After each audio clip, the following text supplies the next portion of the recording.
आम् महोदय। आरम्भं करोतु कृपया। सर्वे म्यूट् कुर्वन्तु। वक्रतुण्डमहाकाय सूर्यकोटिसमप्रभ निर्विघ्नं कुरु मे देव सर्वकार्येषु सर्वदा। सरस्वती नमस्तुभ्यं वरदे कामरूपिणी विद्यारम्भं करिष्यामि सिद्धिर्भवतु मे सदा।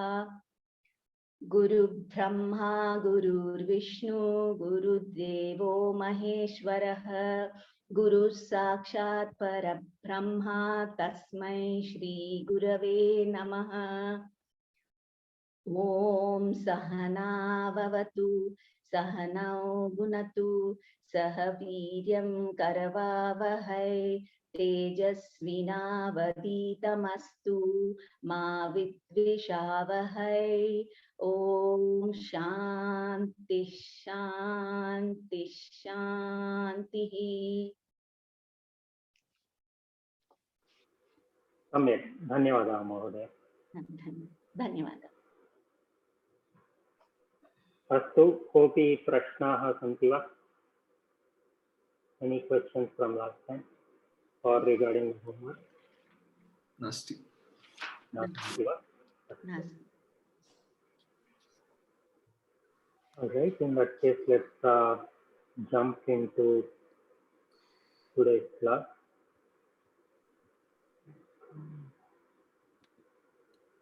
Today also, please try to speak in Sanskritam as much as you can, even if it is 1 or 2 words, that is fine. And as far as possible, instead of saying gender and person and past tense and future tense, let's try to use Sanskrita terms. Astu.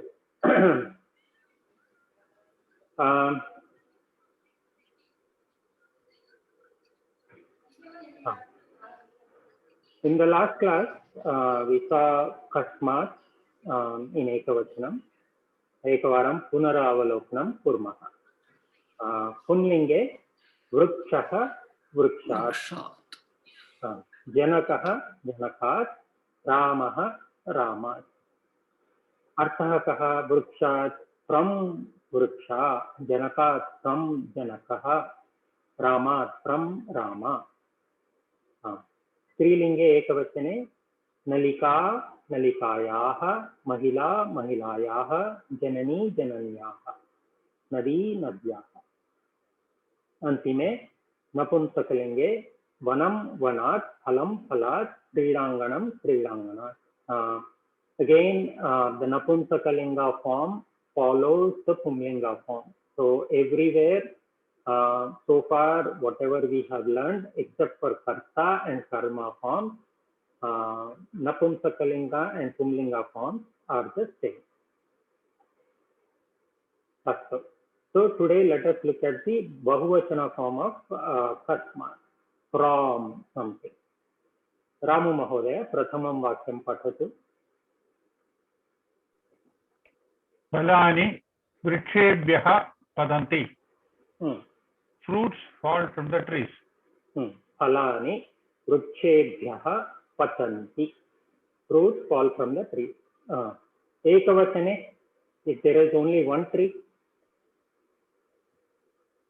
Phalani vrikshat patanti. Samyak.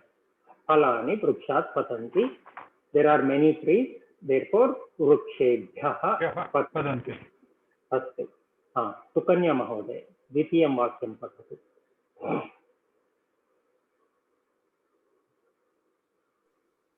बालिकाः जनकेभ्यः सङ्कणकानि प्राप्नुवन्ति. So if ekavachana form would be balakah janakat sankanakam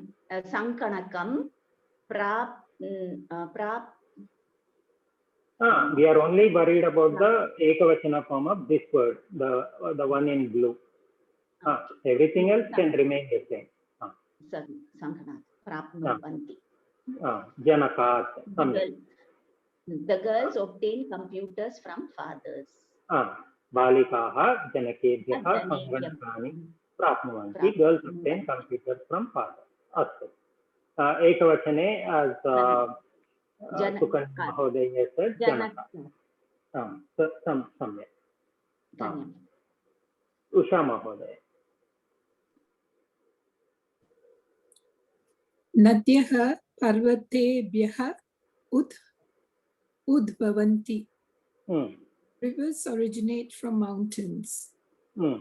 नद्यः पर्वतेभ्यः उद्भवन्ति. नद्यः many rivers, पर्वतेभ्यः from mountains, उद्भवन्ति. Because nadyah is the karta, udbhavanti, kriya will also be in the bahuvachana. So if it was ekavachana from one parvata, Parvatat. Samyak. One question. Pruchhatu Mahodaya. The Kasmai form also had Bahuvachan of similar nature, right? Kebhyaha. Satyam. Okay. It's a good catch. Kasmai form also had Ebhyaha. Yeah. Satyam. So how do you know which one? What is the meaning? Context from. Correct. Context. Only context will give you which meaning to take, because you will never encounter the word Parvatebhyaha just by itself. It will always be part of some sentence. Dhanyavada.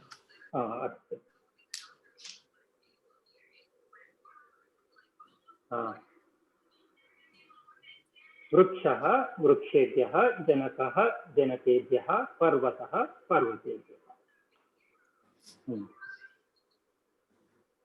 अस्तु, अभ्यासं कुर्मः. श्रीविद्या महोदय आरम्भं करोतु. युवकाः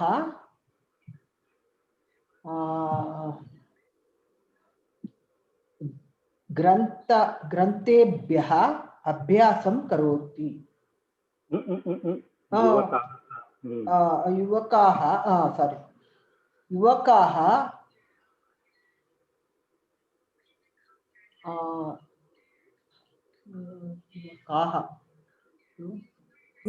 आगच्छन्ति. ग्रामेभ्यः आगच्छन्ति. सम्यक्. युवकाः ग्रामेभ्यः आगच्छन्ति. अर्थः कः? Young men are coming from the village. Villages.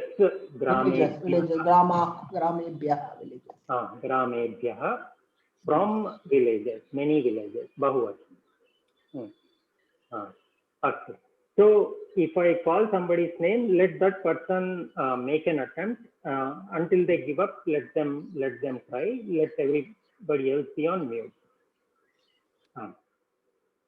Kavita Mahodaya.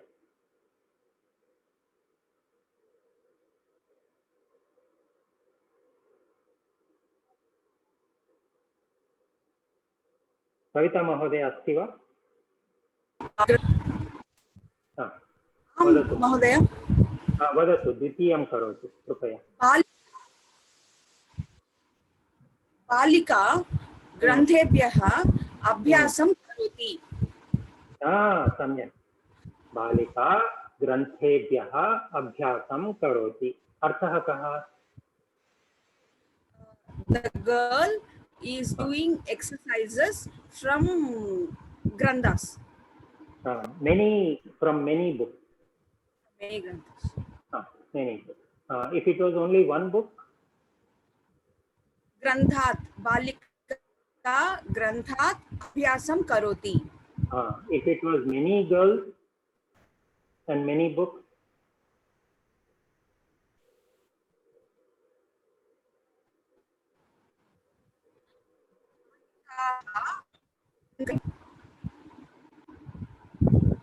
न श्रूयते महोदय. I cannot hear you. बालिकाः हाँ. ग्रन्थेभ्यः अभ्यासं कुर्वन्ति. उत्तमं. बालिकाः ग्रन्थेभ्यः अभ्यासं कुर्वन्ति. उत्तमम् उत्तमम्. If it was many abhyasas,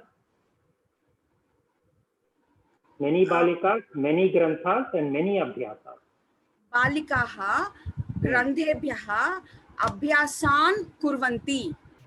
उत्तमम् उत्तमं. बालिकाः ग्रन्थेभ्यः अभ्यासान् कुर्वन्ति. सम्यक्. प्रश्नः अस्ति वा? सुमित्रा महोदय एतत् करोतु.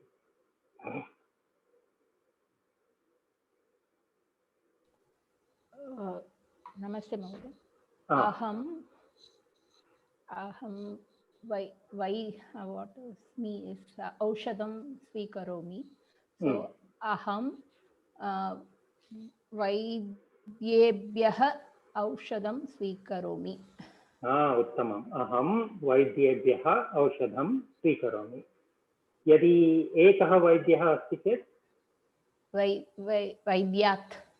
वैद्यात् औषधं स्वीकरोमि. यदि वयम् अस्ति चेत् अत्र अहं स्थाने then it will be स्वीकरोमः.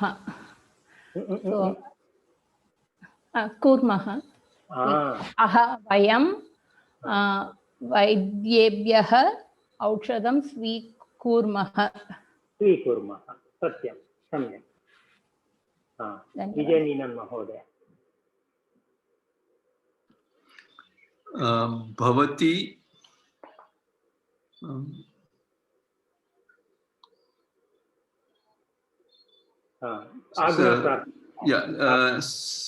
संगणकं स्वीकरोतु. सो भवती जनकेभ्यः संगणकं स्वीकरोतु. सम्यक्. भवती जनकेभ्यः संगणकं स्वीकरोतु. अस्तु. यदि संगणकं बहुवचने अस्ति चेत् संगणकान्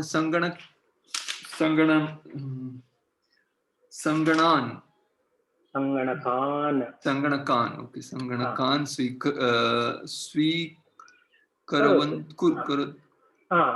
अस्तु. यदि भवती स्थाने बहुवचनमस्ति चेत् स्वीकरोतु. कुर्वन्ति. स्वीकुर्वन्तु. सम्यक् सम्यक्. प्रशान्त् महोदय. भिक्षुकः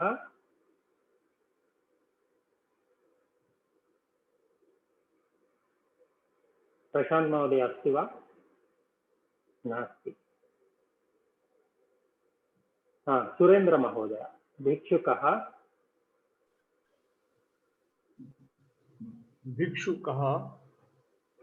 धनं याचति. भिक्षुकः धनिकेभ्यः धनं याचति. सम्यक्. भिक्षुकः धनिकेभ्यः धनं याचति. सम्यक्. यदि भिक्षुकः स्थाने याचति. यदि भिक्षुकः बहुवचनमस्ति चेत् भिक्षुकाः अस्ति चेत्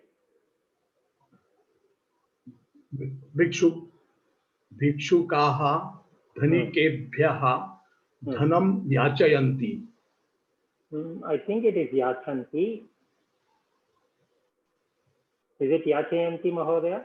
Yes. Okay. Even I am not sure. I think it is yachanti. Okay. No, I am not sure. Okay, I will look it up and confirm it. Društva vadami. Astu. Bhavani Mahodaya.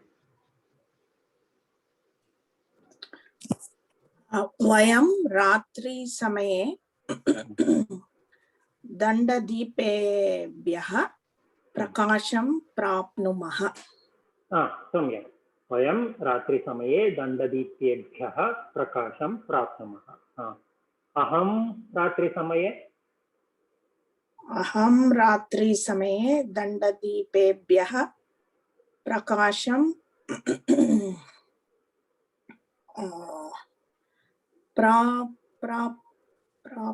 प्राप्नोमि सम्यक् प्राप्नोमि अहं रात्रिसमये दण्डदीपेभ्यः प्रकाशं प्राप्नोमि सत्यम् प्रश्नाः सन्ति वा अस्तु so just like we had kasmat as the prashnavachaka for ekavachana pumlinga, the prashnavachaka form in bahuvachana pumlinga is kebhyah. So phalani kebhyah patanti. So from where or from what do the fruits fall? Phalani vrukshebhyah patanti. Again notice ebhyah vrukshebhyah, they are rhyming. Most of the time the question and answer, not always but many times the question and answer rhyme. So that's a good way to correct ourselves. If the question is kebhyah and we said vrukshanam, then we know our answer is most likely wrong. Evameva balikaah kebhyah sanganakani prapnuvanti. From whom do the girls accept the computers or get the computers? Janakebhyah. Antime nadyah kebhyah udbhavanti. From where or from what do the rivers originate? Parvatebhyah. Kebhyah parvate. From mountains. अस्तु प्रश्नाः सन्ति वा Bhanu Mohoday, Rachna here. My camera is not working. It is corrupt, I suppose. I have a confusion in kasme and kasmat. Both are from whom? Well, kasmai is also from whom? Anybody wants to answer that question? Kasmai is from and kasmat is also from. That's the question. Anybody Kasmai is for, no? For. Is for whom? For whom? not from. Not from. Oh, okay, I got it. Yes, thank you. So in each slide deck, Mahoday, towards the end, there is a table and it has all the English meanings, Hindi meanings, Telugu meanings, Marathi, Gujarati, Kannada, many languages. So if you look at this table, kasmat is from, kasmai is for. This is very useful with the different languages. Very useful. Yes. One more thing. While doing the homework, I noticed kasmat is also from where. Am I right? From where? Even that applies here. Satyam. Kasmat can also mean from where. Correct. So, Rachna Mahoday, I suggest you go through the table and pick the language that makes more sense for you, maybe Marathi, and go through the meaning. It will become clear. Yes, sure. And another thing is, we are doing so many abhyasas for each one, right? We are not just learning everything in one class. We are picking just ekavachana in one class. We are doing so many abhyasas. The reason we are doing all of that is these tables should become by heart for everybody. Because akaranta pumlinga shabda, akaranta strilinga and ikaranta strilinga and akaranta napumsakalinga shabdas, the nouns, the namapadas, they constitute about 70% of all the words. So if you learn just Rama Shabda and Sita Shabda and Nadi Shabda and Phalam, you would have covered 70% of the words. So just with one stroke, you will know the different forms for 70% of the words, at least 70% or approximately 70%.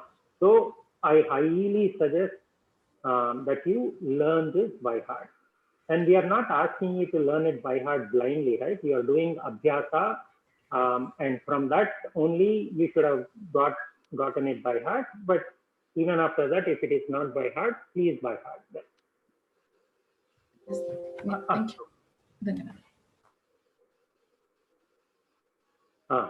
Any other question?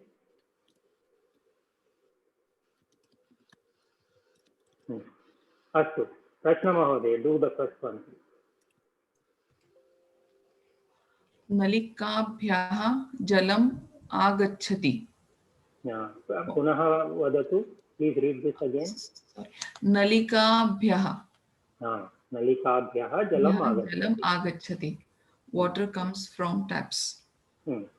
यदि एकमेव नलिका एका एव नलिका अस्ति चेत्, if there is only one tap, नलिकायात् सत्य नलिकायाः जलम् आगच्छति. सत्य.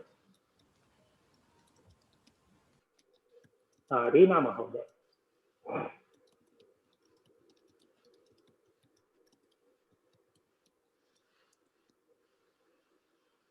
रीना महोदय, I cannot hear you. सखी महिलाभ्यः छात्राणि स्वीकरोति. पुनः पठतु, please read again, this time carefully. सखी महिलाभ्यः छात्राणि स्वीकरोति. छत्राणि, not छत्राणि. छत्राणि स्वीकरोति. Friend takes umbrella. वदतु. Friend takes umbrellas from the women. Read this word again, Mahoday. Mahilabhyah. You have to pronounce the visarga also. Mahilabhyah. Yeah, mahilabhyah. Mahilabhyah. It's a full matra, not mahilabhyah, mahilabhyah. Full matra. Yes, mahilabhyah. Sakhi mahilabhyah chatrani swikaroti. Friend takes umbrellas from women. If there is only one mahila, सखी महिला या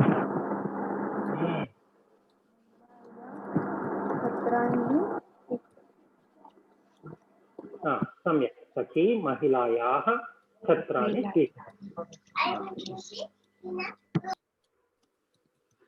विजयसुन्दरं महोदय.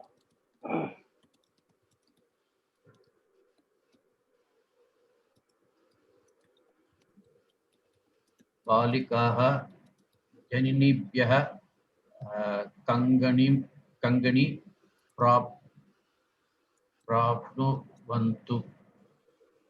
प्राप्नुवन्ति. एतत् पुनः पठतु.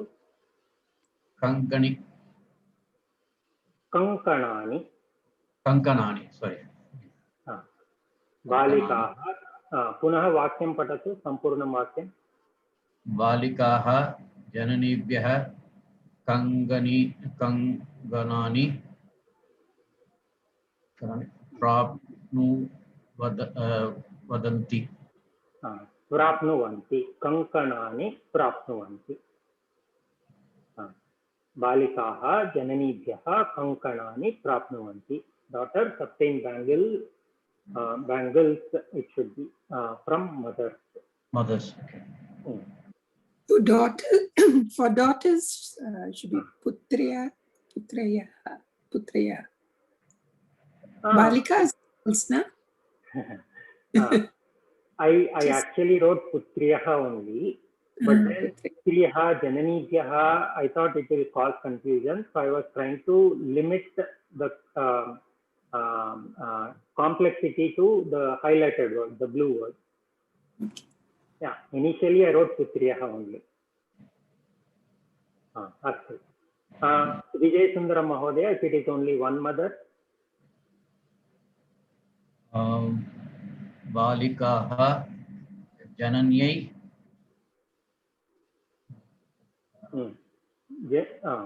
See, for mahilabhyaha we said mahilayaha. So for janani, jananya. बालिकाः जनन्याः कङ्कणानि प्राप्नुवन्ति। अत्र पश्यन्तु, जननी जनन्याः एकवचनं, नदी नद्याः, महिला महिलायाः, नलिका नलिकायाः. So these are all the ekvachana forms we studied in the last class. Jananyaah. Please by heart those tables, Mahoday. Manjula Mahoday, antimam kurvantu, karotu.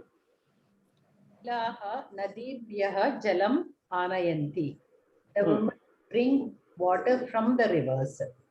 Satyam. Mahilaः नदीभ्यः जलम् आनयन्ति. Women bring water from the river. If it's ekvachan, nadyah. सत्यं. महिलाः नद्याः जलम् आनयन्ति. यदि एका एव महिला अस्ति चेत् वन महिला सम्पूर्णम् नदीं जलम् आनयन्ति.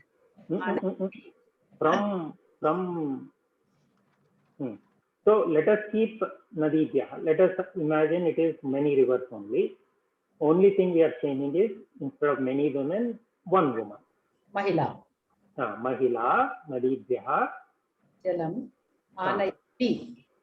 Anayati. Uttamam. Uttamam. Why anayati? She is bringing.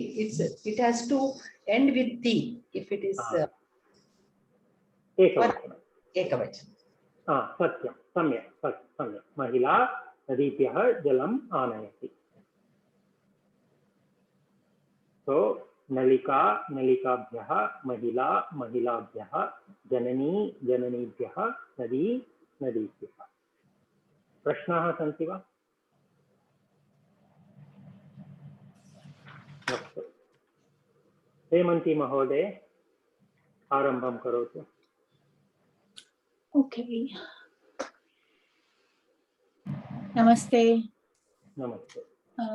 Pushpani.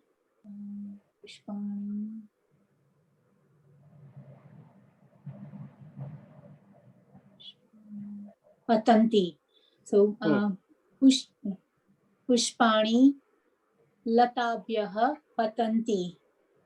सम्यक्. पुष्पाणि लताभ्यः पतन्ति. अर्थः कः? Flowers are falling from plant. सत्यं सत्यं. एका लता अस्ति चेत् पुष्पं लतायाः पतति. सम्यक्. पुष्पाणि लतायाः पतन्ति और पुष्पं लतायाः पतति. सत्यं सत्यं. भाग्य महोदय.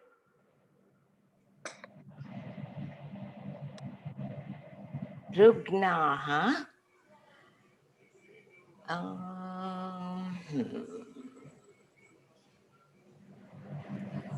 वैद्यशालाभ्यां गृहं गच्छन्ति. महिला महिलाभ्यः, नलिका नलिकाभ्यः. आकारान्त स्त्रीलिङ्ग अस्ति चेत् वैद्यशालाभ्यः. अस्तु. रुग्णाः वैद्यशालाभ्यः गृहं गच्छन्ति. गृहं गच्छन्ति. अर्थः कः? Patients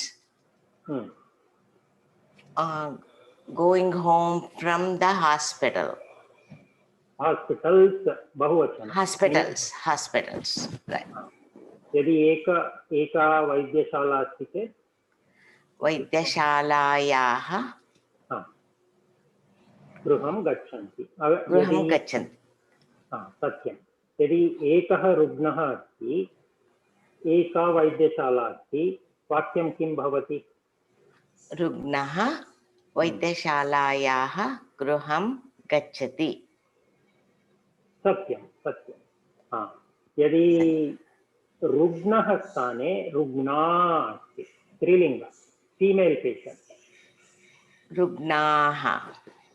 एकवचने एव रुग्णा रुग्णा वैद्यशालायाः गृहं गच्छति. गच्छति. So whether it is rugnaha or rugna, gachati will be remain gachati. Yes, ma'am.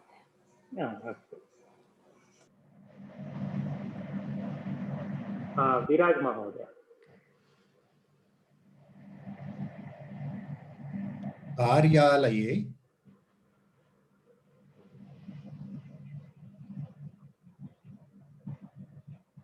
दूरवाण्याभ्यः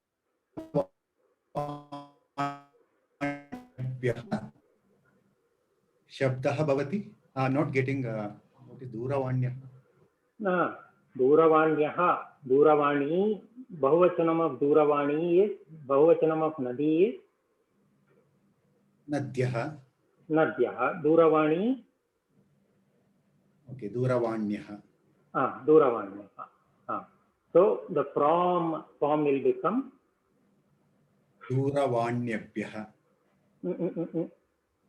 जननी, जननीभ्यः, नदी, नदीभ्यः. दूरवाणी, दूरवाणीभ्यः. दूरवाणीभ्यः. पुनः कार्यालये दूरवाणीभ्यः शब्दः भवति. सत्यं, सत्यम्. अर्थः कः? In कार्यालय दूरवाणी, I am just supposing something like phone or something. Cell phone. So in कार्यालय cell phone is making noise. From cell phone sound is coming or sound exists. There is sound. You have to be careful. From phone. From and also bahuvachana is there, so many cell phones. सत्यं. यदि एका एव दूरवाणी अस्ति चेत् दूरवाण्यः, दूरवाण्याः. नदी, नद्याः. जननी, जनन्याः. दूरवाणी, दूरवाण्याः. दूरवाण्याः. कार्यालये दूरवाण्याः शब्दः भवति. अस्तु, सम्यक्. चैत्र महोदय. Bhavati. So the Kriya Pada would be haram swikarotu. The entire sentence Bhavati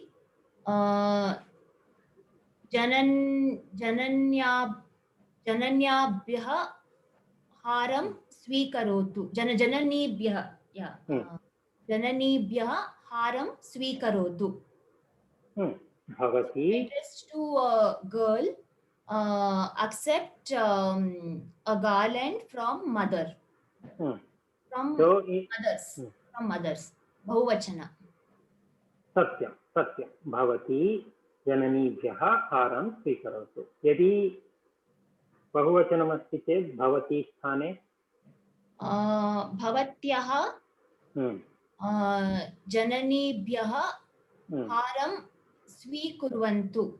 स्वीकुर्वन्तु. सम्यक्, सम्यक्. So you said the entire sentence. The same thing can be said in Sanskrit as, right? So bhavatyaः जननीभ्यः हारं स्वीकुर्वन्तु. सम्यक्. तत्तु सम्यक् एव. That is fine. I'm trying to encourage you to speak in Sanskrita. You said in English, you said the entire sentence will be. So in Sanskrita, what will it be? Okay. Sampurna vakya. Sampurnam vakyam. Sampurna vakyam. Sampurnam vakyam. Vakyam. Sampurnam vakyam. भवत्याः जननीभ्यः हारं स्वीकुर्वन्तु. उत्तमम्, उत्तमं. सम्यक्, सम्यक्. एवमेव, like that only try to speak in Sanskrita wherever possible. Just one word, two words, and before you know it, you will become proficient. अस्तु महोदय, धन्यवादः for the encouragement. You're all doing very, very well. In 6 months, I was saying to somebody before the class started, within 6 months, you're all writing sentences. In my class, we couldn't write sentences even after 1 year. So you're all geniuses. Sandeep Mahoday, etat करोतु. यात्रिकाः नौकाभ्यः अवतरन्ति. अर्थः कः? Passengers are getting down from the boats. From the boat. यदि एका नौका अस्ति चेत् नौकायाः. नौकायाः. यदि एकः यात्रिकः अस्ति चेत् तो यात्रिकः नौकायाः अवतरति. अवतरति. एतत् पुनः वदतु.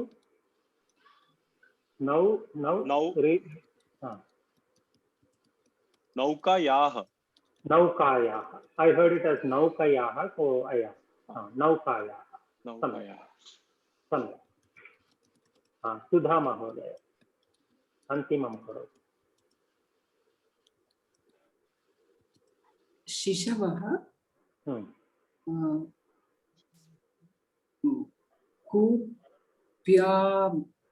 कूप्याभ्यः. अत्र पश्यतु जननी जननीभ्यः, नदी नदीभ्यः, कूपीभ्यः.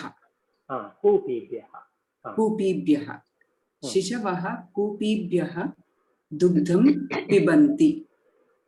सत्यं. शिशवः कूपीभ्यः दुग्धं पिबन्ति. Babies drink milk from bottles. Babies are drinking milk from bottles. Bottles. यदि एका कूपी अस्ति चेत् one bottle. शिशवः कूपीयाः दुग्धं जननी जनन्याः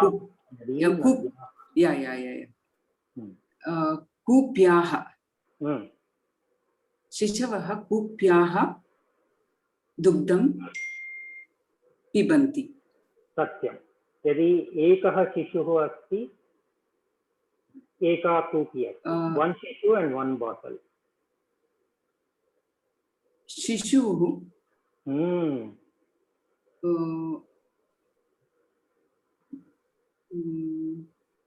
कूप्याः दुग्धं पिबति. सम्यक्. शिशुः कूप्याः दुग्धं पिबति. सत्यं. सम्यक्. पिबति. सत्यं. So the strilinga form for question, prashnarthaka, will be kabhyah in bahuvachana. So kabhyah jalam agacchati. From where or from what does the water come? Nalikayah. No, this is wrong. Nalikabhyah. Copy paste mistake. Nalikayah is ekavachanam. Nalikabhyah. I will correct it.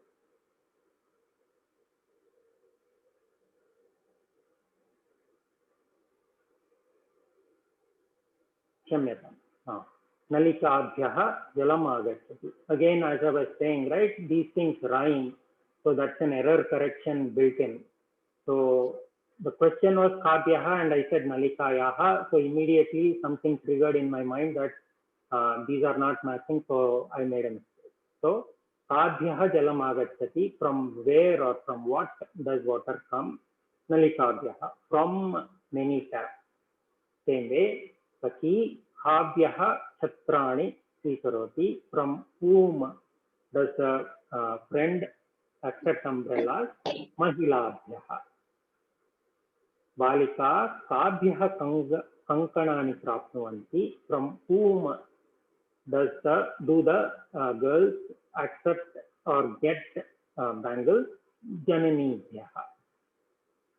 Evameva Mahilaha Kabhyah Jalamanayanti. From where or from what do the women bring water? Nadibhyah. Prashnaha santi va?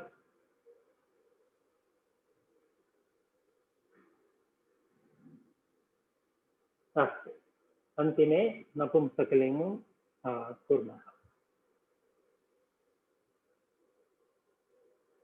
प्रशांत महोदय अस्ति वा?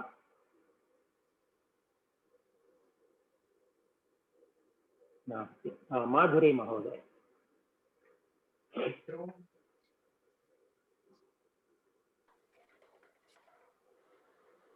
वानराः वनेभ्यः आगच्छन्ति।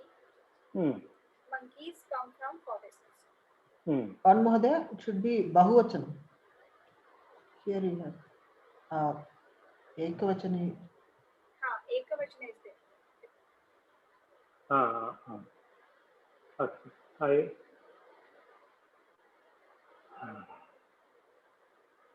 क्षम्यताम्।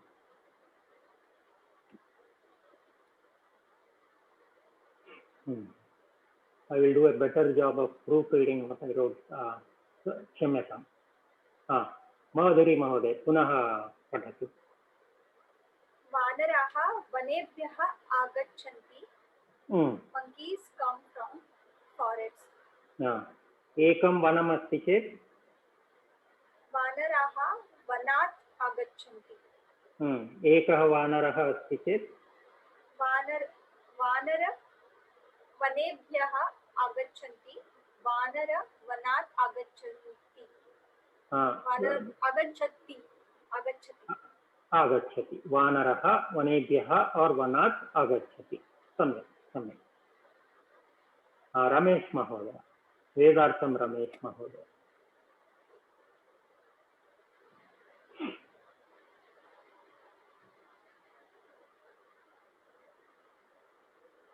रमेश महोदय, भवान् mute मध्ये अस्ति। हर्ष महोदय। फलेभ्यः बीजानि प्राप्नुमः। We obtain seeds from fruits. फलेभ्यः बीजानि प्राप्नुमः। We obtain seeds from fruits. यदि एकं फलम् अस्ति चेत् एकं फलात् बीजानि प्राप्नुमः। सत्यं सत्यं, फलात् बीजानि प्राप्नुमः। अस्तु,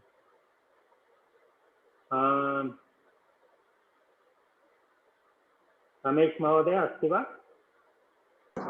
आं महोदय। अन्तिमं वाक्यं करोतु। बालकाः क्रीडाङ्गणेभ्यः गृहं गच्छन्ति। Boys go home from playgrounds. बालकाः क्रीडाङ्गणेभ्यः गृहं गच्छन्ति। Boys go home from playground. यदि एकं क्रीडाङ्गणम् अस्ति चेत् बालकाः क्रीडाङ्गणायाः गृहं गच्छन्ति।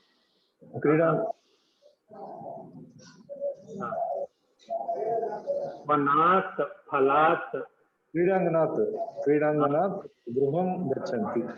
सत्यं, बालकाः क्रीडाङ्गणात् गृहं गच्छन्ति एकवचने, बालकाः क्रीडाङ्गणेभ्यः गृहं गच्छन्ति बहुवचने। धन्यवादः महोदय। धन्यवादः। तो वनं वनेभ्यः, फलं फलेभ्यः, क्रीडाङ्गणं क्रीडाङ्गणेभ्यः। अस्तु, नारायणन् महोदय।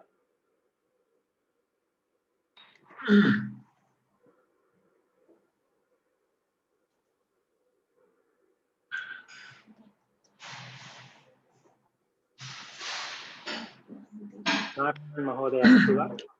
भक्तः मन्दिरेभ्यः गृहम् आगच्छति।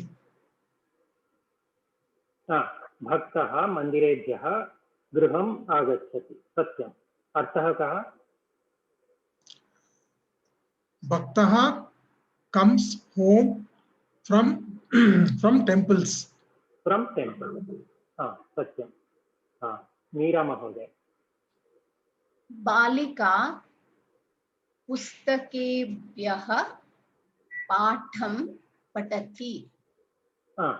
बालिका पुस्तकेभ्यः पाठं पठति अतः The girl reads the lesson from the books.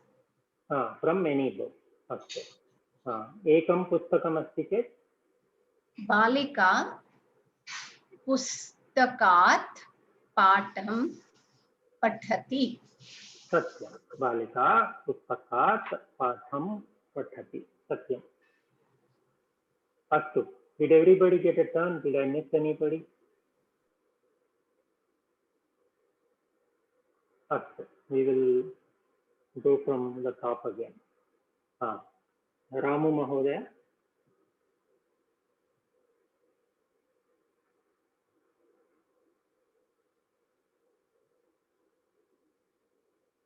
Ramu महोदय अस्ति वा? जनकाः लोकयानानि कार्यालयं गच्छन्ति. लोकयानात् एकवचनं लोकयानात् बहुवचनं लोकयानेभ्यः लोकयानेभ्यः कार्यालयं गच्छन्ति. सत्यम् अर्थः कः? Fathers go to office through the bus. From the bus. So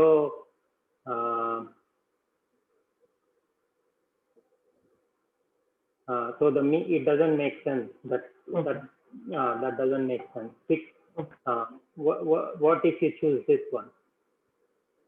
जनकाः गृहाणि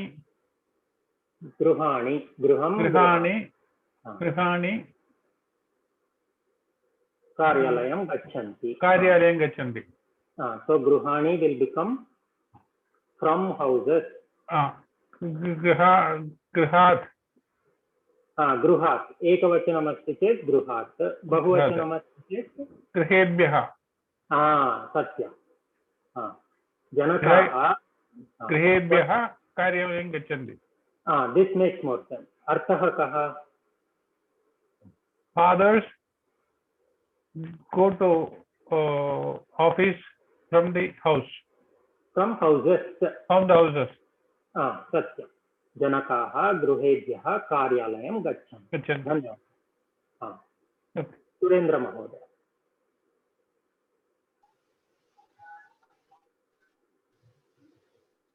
छात्राः पाठं पठति.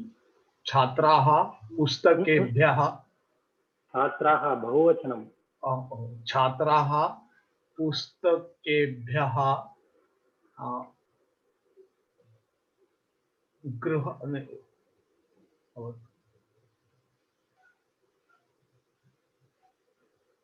छात्राः लोकयानेभ्यः अवतरन्ति. छात्राः लोकयानेभ्यः अवतरन्ति. अर्थः अवतरन्ति. Students are getting down from buses. Students are getting down from buses. सत्यं सत्यम्. उषा महोदय. वयं रात्रिसमये नक्षत्राणेभ्यः प्रकाशं प्राप्नुमः. एतत् पुनः वदतु. नक्षत्राणेभ्यः.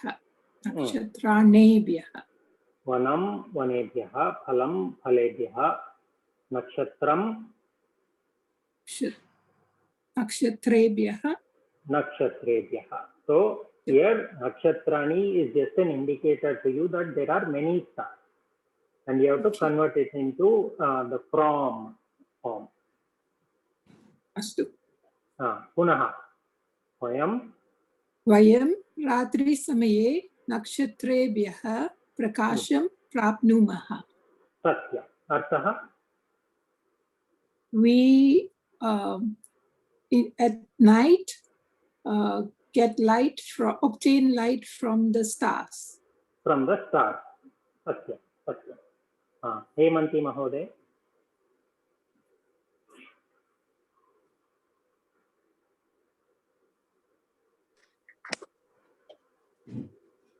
Okay. Bhavan Gruham Pratyagachatu. Bhavan Mandirebhyah Gruham Pratyagachatu. भवान् मन्दिरेभ्यः गृहं प्रत्यागच्छतु अर्थः Mandirebhyah. So from Mandir, return to home. From many mandiras, many bahuvachan. Yes, that's correct. Mandirebhyah. From temples, return home. You return home from temples. So this one is already over. Let us try this one. This is not done. Okay, Chitra Mandarani. Okay. Bhavan Chitra Mandirebhyah Gruham Pratyagachatu. So you return home from theaters? From theater, from movie theater. Movie theaters, okay. Satyam. Uttama, uttama. So again, for Napumsakalinga, it follows Pumlinga. So the Prashnarthaka in Bahuvachana will be Kebhyaha. Vanaraha Kebhyaha agachanti. From where or from what do monkeys come? This should be from. Vanaraha Vanebhyaha agachanti. From forest. Kebhyaha Bijani Praptamaha. From where or from what do we obtain seeds? Phalebhyaha. From fruit. Balakaha Kebhyaha Gruham gachanti. From where do the boys go home? Kridanganebhyaha. From playground. Astu. Prashnaः सन्ति वा? अभ्यासं कुर्मः.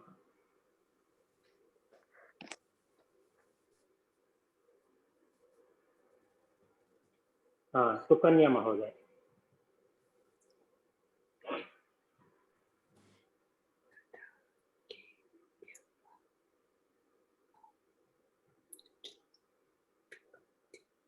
सुकन्या महोदय अस्ति वा? महोदय. Ponds, I don't know the word for ponds. तडागः. तडागः. गजाः गजाः जलेभ्यः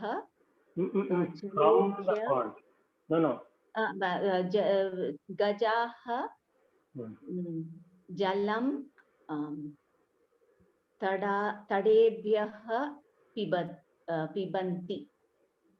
तडागेभ्यः पिबन्ति. तडागेभ्यः पिबन्ति. सत्यं. गजाः तडागेभ्यः जलं पिबन्ति. उत्तमम्. उत्तमम्. धन्यवादः. अस्तु. कविता महोदय.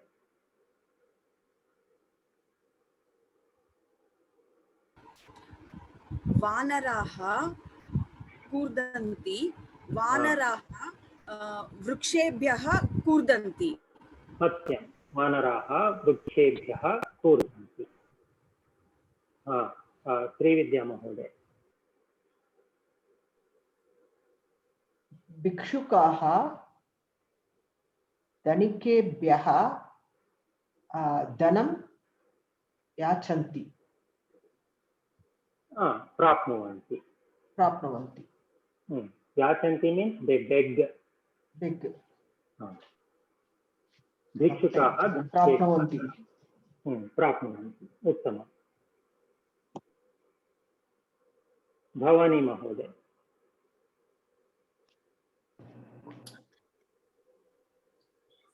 Traveler returns from foreign countries. यात्रिकः. Traveler is yatrika. Yatrikah. Returns is agachati. From foreign countries is Videsham. Videsh. Countries Videsham. Bahuvachanam and from. Videsham is विदेशेभ्यः सत्यं सत्यं So यात्रिकाः विदेशेभ्यः आगच्छति यात्रिकाः वा एकवचनं यात्रिकः यात्रिकः विदेशेभ्यः प्रत्यागच्छति पर्यटकः और यात्रिकः सेम थिंग विदेशेभ्यः प्रत्यागच्छति सत्यं विजय मीनन महोदय Okay. Bring the garlands from the box.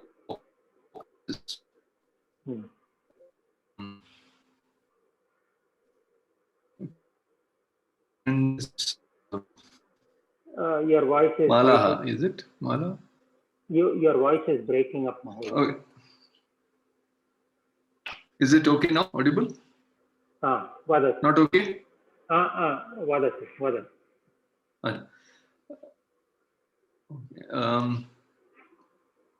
Garlands is Malaha.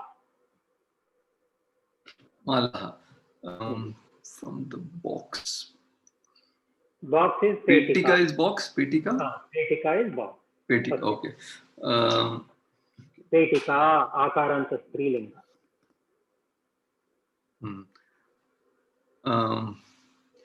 Malaha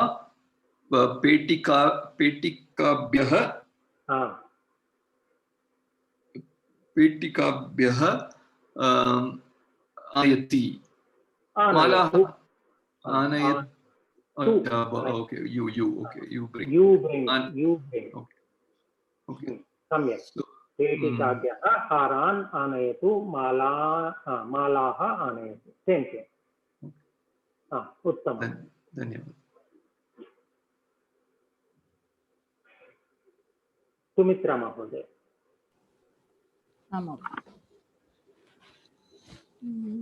They female eat food from the plates. They is taha. Eat is kadanti. Taha kadanti. Taha स्थालिकाभ्यः भोजनं खादन्ति.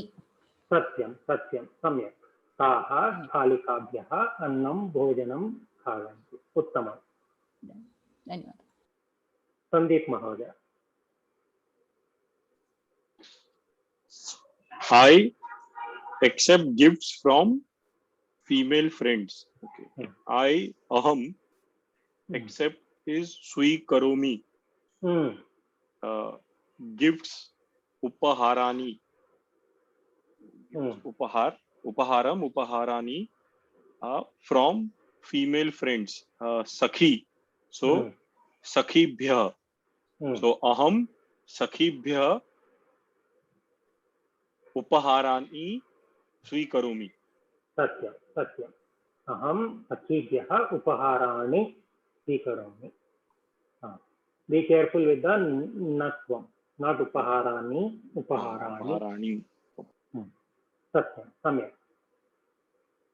मीरा महोदय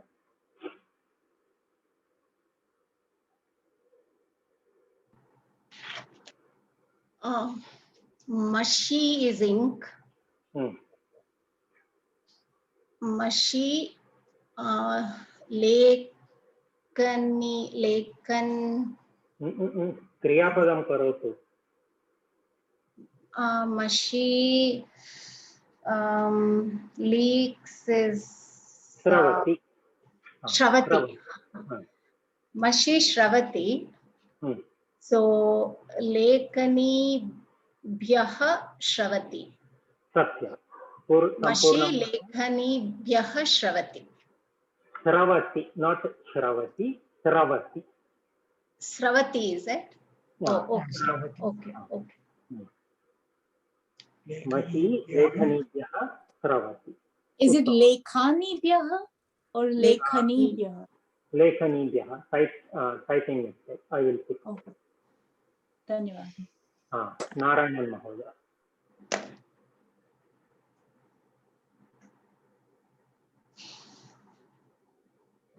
Plants grow from seeds. sasyani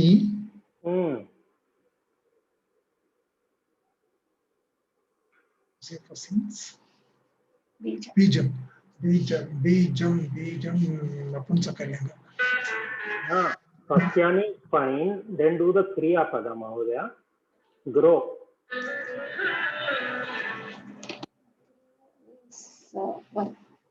वर्धति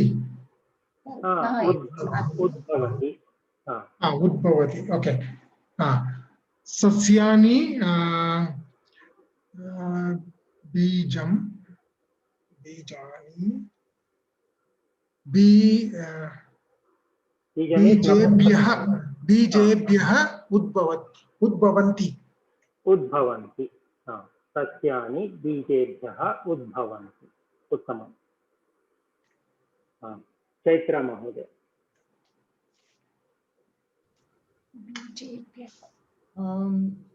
do the abhyasa from the books. So do and it is the ekvachana addressing someone, so it would be karotu, then abhyasa, so books, pustakam, pustakani, pustakani abhyasam karotu. पुस्तकानि पुस्तकेभ्यः पुस्तकेभ्यः अभ्यासं करोतु. सत्यं सत्यं पुस्तकेभ्यः अभ्यासं करोतु उत्तमं. विराज महोदय. Patients go home from the hospitals. Patients दुग्धः दुग्धाः रुग्णाः बहुवचनं रुग्णाः go is there then so क्रियापदं किं भवति? रुग्णाः गच्छन्ति गच्छन्ति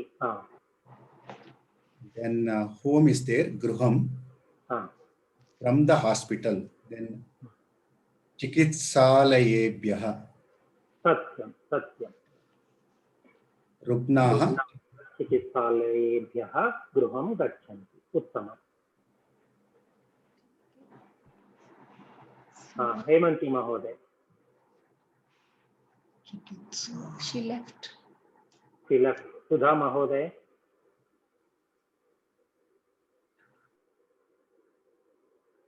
म्यूट मध्ये अस्ति भवति, अन्म्यूट करोतु. Sorry. क्षम्यताम्. People is janaha. Get down.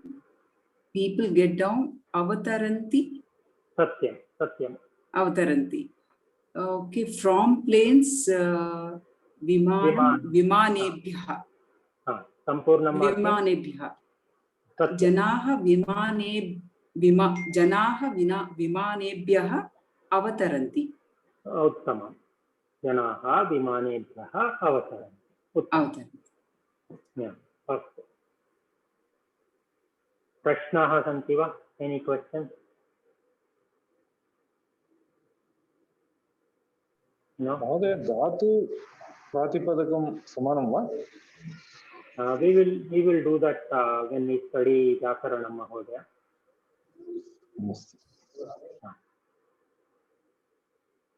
अस्तु. So we will Rameshasya. He is asking if dhatu and pratipadikam are the same. Okay. I am saying let us wait when we do the vyakaranam. So now that I have made your life hard by teaching you all of these convolutions and different forms for ekavachana and bahuvachana, let me make it easier. There is a simple form taha. If you add taha for a word regardless of its linga or vachana, then it means from. So we studied ramat ekavachana. from Rama. So if you don't remember Ramat, simply take Rama and add Taha, Ramataha. It means the same thing, from Rama. There is absolutely no difference in the meaning between Ramat and Ramataha. Artha bhedaha nasti. So, Pumlinge ekavachane Ramat is the same as Ramataha. Bahuvachanam Ramebhyaha is also Ramataha. So if you do not remember whether it is Ramat or Ramebhyaha, simply use Ramataha. You are done. Same way for Strilinga, Ekavachana, we studied Sitayaha. I don't remember if it is Sitayaha, Sitayai or whatever. Sitataha, done. From Sita. Sitabhyaha Bahuvachanam. Sitataha, from many Sitas. Same way, Nadi, from Nadi, Nadyaha, that is what we studied. Naditaha. And from many Nadis, Nadibhyaha, its equivalent form is Naditaha. So, Nadyaha and Naditaha mean the same thing. Nadibhyaha and Naditaha also mean the same thing. From one river or from many rivers. So how do we know whether Naditaha means one river or many, from one river or from many rivers? It's only based on Sandarbha, context. And finally, for Napumsakalinga also it is the same thing. Pustakat, Pustakataha in Ekavachana. Pustakebhyaha will become Pustakataha in Bahuvachana. So simply take the word and add Taha, Taha, Taha. Ramataha, Sitataha, Naditaha, Pustakataha. So if you do not remember these forms on the left side for Ekavachana or Bahuvachana, simply add Taha. So this is a simplification we have in Sanskrita for the from form. Let us look at a few examples, it will become clear. So we studied today or in the last class, Phalani Vrikshat Patanti. Fruits fall from one tree, from a tree. The same thing can be written as Phalani Vrikshataha Patanti. So instead of Vrikshat, we can say Vrikshataha Patanti. Fruits fall from one tree, from a tree. In Bahuvachana, which we studied today, Phalani Vrikshebhyaha Patanti. So instead of Vrikshebhyaha, we can say Vrikshataha Patanti. So Phalani Vrikshataha Patanti, Ekavachanam, Phalani Vrikshataha Bahuvachanam, substitute for Vrikshebhyaha. Prashnaha santi va?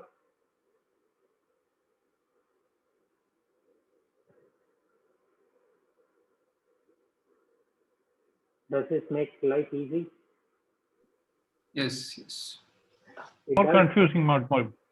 It makes life easy when you're writing, but we still have to study Vrikshat, Vrikshebhyaha, Vanat, Vanebhyaha. More confusing sometimes. We have to still study these forms because when we study shlokas or when we study any of the books, Bhagavad Gita or whatever, they use these forms. They don't use the Taha form, not always. So we still have to study these forms. Taha is rarely used. I wouldn't say rarely, it is used, but yeah, in Bhagavad Gita and Mahabharata and Ramayana, they use the appropriate form. But it's good to know that there is such a form that exists in case we forget it. And this applies, the same Taha, Taha, Taha ending applies for Pumlinga, Napumsakalinga, Strilinga in Ekavachana and Bahuvachana. Prashnaha santi va? Nasti. Na santi. This Bharumari, the from form for Strilinga is confusing. In singular, it is same as the Sambandh. In In Bahuvachana, it is same as the for form, and in Taha, it is same in Ekvachana and Bahuvachana. Satyam, satyam, satyam. Kinchit confusion bhavati, udbhavati. I agree. It comes from practice. Over a period of time, you won't even think about it. We will do a lot of abhyasas for homework, so it will become more clear. Same way, for the Prashna form, we studied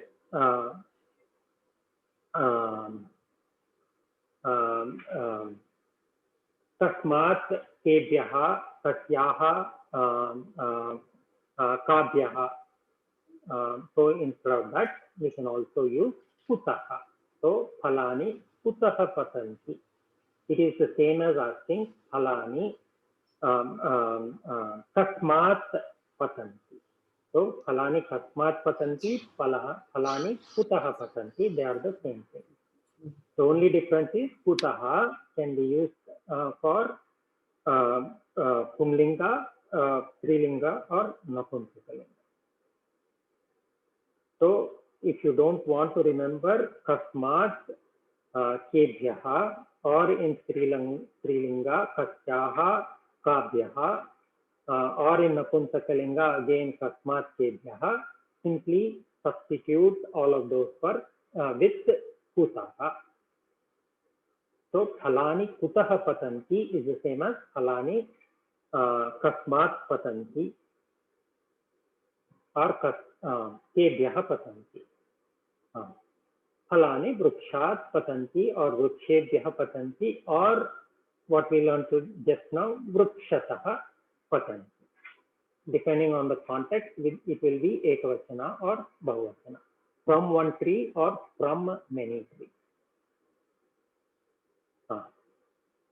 Same way for Strilinga, Kutaha Jalam Agachati, from where does the water come?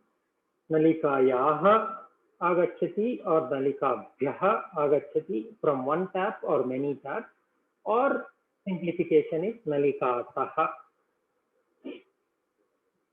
Same way, for Ikaranta Strilinga, Mahilaha Kutaha Jalam Anayanti, from where do the ladies bring the water? Nadhyaha or Nadhibhyaha, which we learned from one river, from many rivers, or simply Naditaha. Finally, for Napunsakalinga, Vanaraha Kutaha Agachanti, from where do the monkeys come? Vanat or Vanebhyaha, from one forest or from many forests, or simply Vanataha.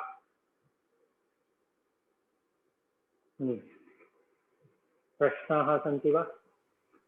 Mahodaya. So this Kutaha will be more adaptable to from where. The question will be from where, right? You can use it from whom also, because Vrukshaha is a Pumlinga Sabda. In Sanskrit, it's Pumlinga Sabda, right? Yes. No, like instead of from what, from whom, we can, this Kutaha is more suitable for from where. If I want to ask from where the fruit falls, we say that, right? Like, Lokayanam Kutaha Agachati. From where did the bus come from? From, we can use it in that sense, from where. Satyam. Kashyaha Lokayanam Kashyaha Agachati. Or how, if you use the Taha form, how would you say it, Mahodaya?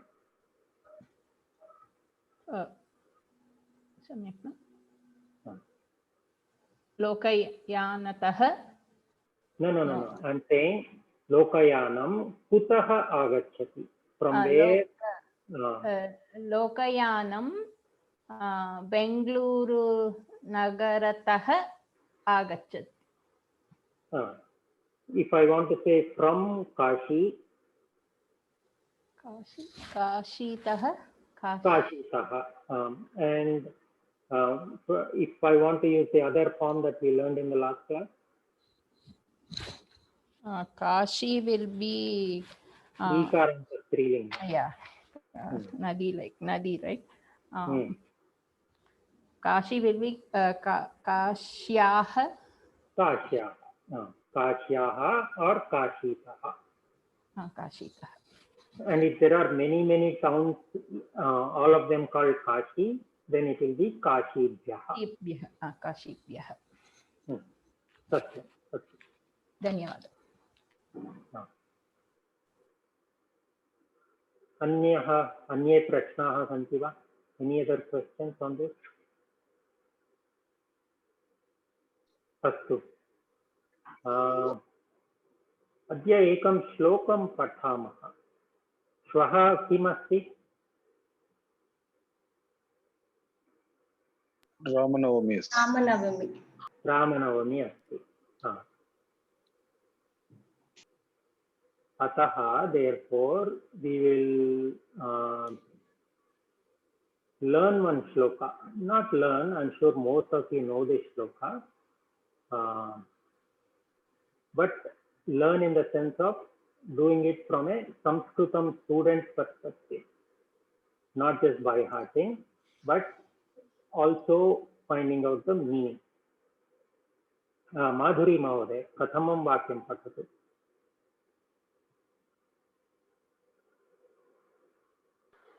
रामाय रामभद्राय रामचंद्राय वेधसे रघुनाथाय नाथाय सीतायाः पतये नमः.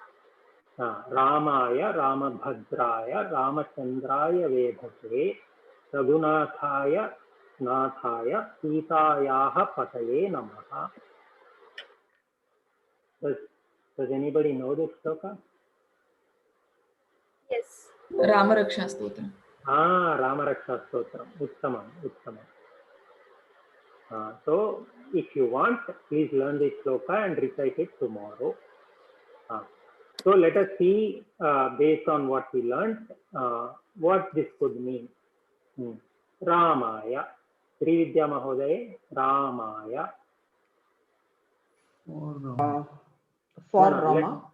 For Rama. Ramaya is for Rama. Kavita Ramabhadraya. One at a time. Kavita Mahoday. Okay.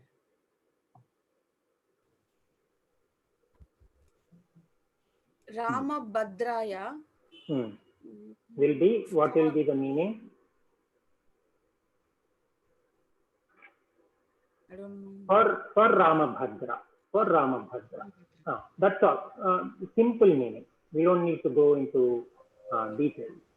What is Rambhadra, the meaning? We will go into the deeper meaning in a minute. Reena Mahoday, Ramachandraya. What does that mean? I just know this shloka. Ramaya. What does Ramaya mean? What does Ramaya mean? For Rama. For Rama. So Ramachandraya means for Ramachandra. So these are all the different names of Rama.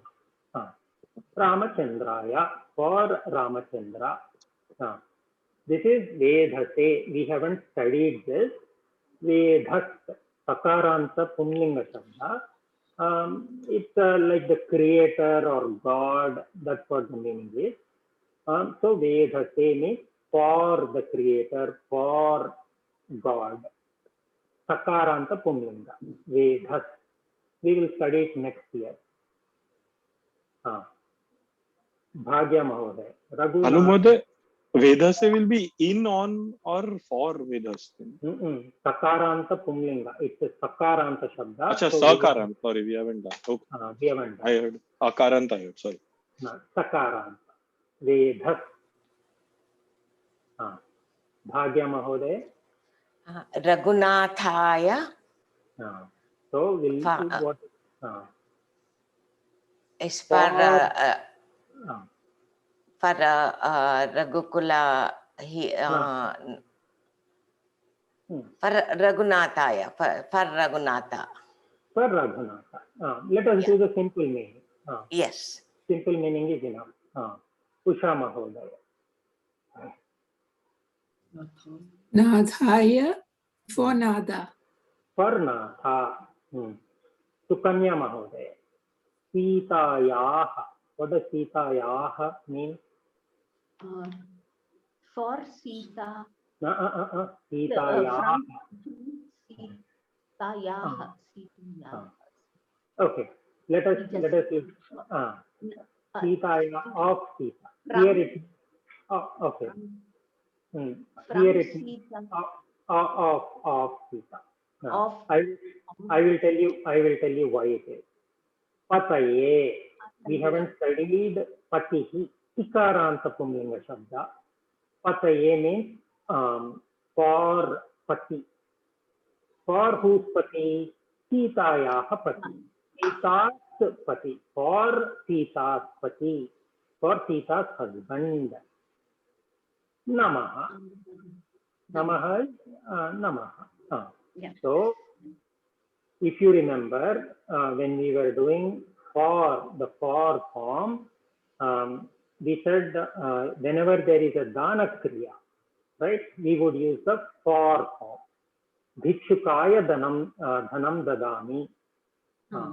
Likewise, whenever you see namaha, this particular word namaha, not namami, not namate, not namanti, not any other variation of this word, just this word namaha. Whenever you see namaha and you want to apply it to somebody, you have to use the for form. That's a rule. We will study it in a couple of classes from now. So just like Bhikshukaya dhanam dadhami, it will be Ramaya namaha. For Rama namaha. Ramabhadraya namaha. For Ramabhadra namaha. Ramachandraya namaha. For Ramachandra namaha. Vedhase namaha. For Vedhas namaha. Raghunathaya namaha. For Raghunatha namaha. Nathaya namaha. For Natha namaha. Pataye namaha. Whose pataye? For whose pataye? Sitaya.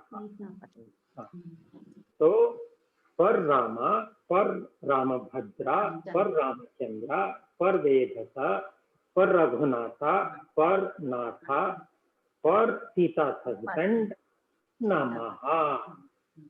So that's what the shloka means.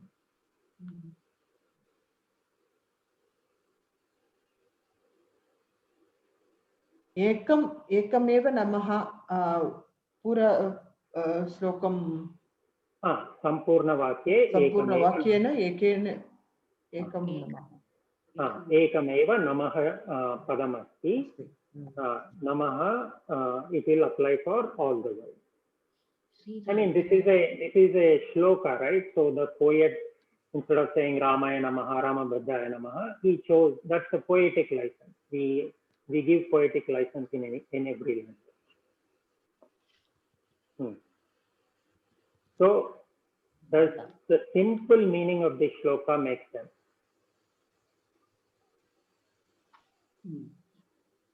We bow down to Rama. For Rama, we are bowing down for Rama, to Rama, to Ramabhadraya, for Ramabhadraya, for Ramachandra, for the Creator, for Raghunathaya, for Nathaya, for Sitapati. For Sita's Pati. Sitapati. Satya. We are bowing for Rama, for Ramabhadra, for Ramachandra, for Vedasa, for Raghunatha, for Natha, and for Sita's husband. So this is a very simple shloka. It's easy to memorize also. Just remember the Natha word appears twice. So if you, some people get confused whether it's only one Natha or two Nathas. It is two Nathas because in the first one it is Raghunatha and second one is Natha. So Raghunathaya for the Natha of the Raghu Vamsha, Raghukula, and Natha here it means the world's Natha, for the Lord or for the Natha of the world.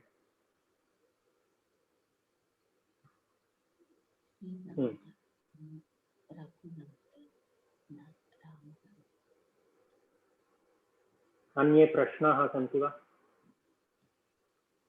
Bhanu Madhav, you said you will say what is the meaning of Ram Bhadra? Like, what does it?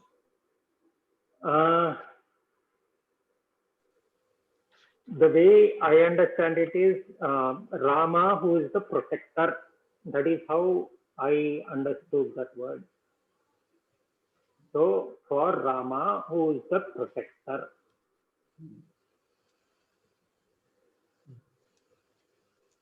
And why does the word Ramachandra exist? I don't know, but we use Ramachandra very commonly. If anybody knows, please share. The Chandra clan, Sun and Chandra. Suryavamsha kalu. He's from Suryavamsha. Rama is Suryavamshi. He's from Suryavamsha. Could be Chandravadanam. Cooling appearance. Evam Ramachandra Chandravadanam. Though from Suryavamsha, he is as cool as a Chandra. Yes. Oh, evam Pleasant and peaceful also. Oh, okay. Like Chandra. And can anybody throw more light on Ramabhadra? Why is he called Ramabhadra? Yes, Bhanu, I also understand the same. It is like a protector. I think Bhadra is a Shrestha. Kim Mahoday, Harsha Mahoday? Bhadra means Shrestha. Shrestha va? Bhadram karnebhi shrunuyama devaha. Protect.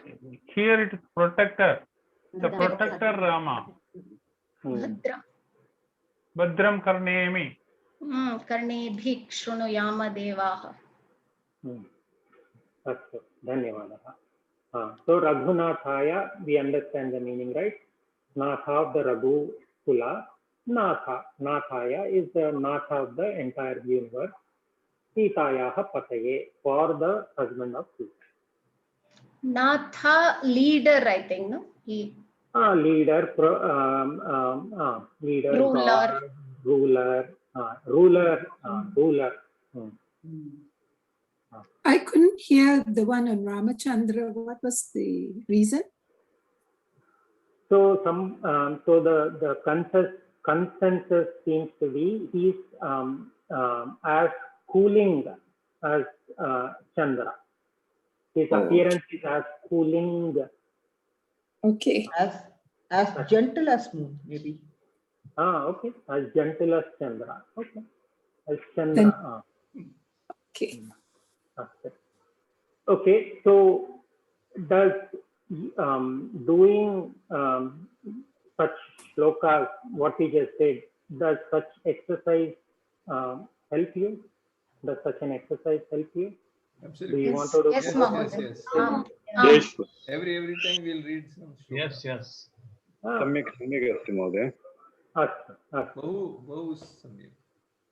I thought this was more appropriate since tomorrow is Ramanavami. So we will try to do this.